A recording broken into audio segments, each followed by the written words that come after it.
திருக்குறள் 117 படர்மெலிந்து இரங்கல். படர் என்பது பிரிவினால் வரும் காமநோய். இந்த காமநோயைப் பிறர் அறியாமல் நான் மறைப்பேன். ஆனால் ஊற்று நீர் போல மிகுந்து கொண்டே இருக்கின்றது.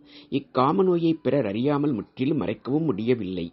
இக்காமநோய் செய்த காதலிடம் சொல்லவும் நாணம் வருகின்றது.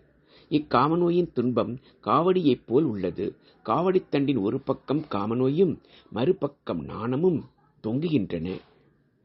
காமநோயாகிய கடலை நீந்தி கடந்து செல்வதற்கு காதலனாகிய தோணி இல்லையே. இன்பமான நட்பிலே துன்பத்தைக் காண்பவர் என் காதலர். காமநோய் என்னும் பகையை வெல்ல வலிமை வேண்டும். வேண்டும் போது என்ன ஆவாரோ. காமம் மகிழ்விக்கும் போது அதன் இன்பம் கடல் போன்றது. அது வருத்தும் போது அதன் துன்பமோ கடலை விட பெரியது.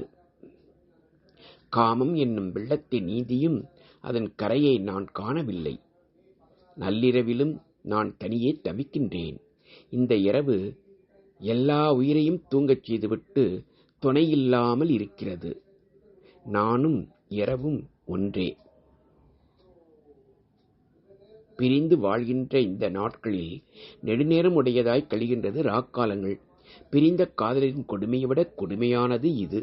என் காதலர் உள்ள இடத்திற்கு என் மனம் செல்வதைப் போல நான் செல்ல முடியுமானால் என் கண்கள் இவ்வாறு வெள்ளமாகிய கண்ணீரில் நீந்த வேண்டியதில்லை.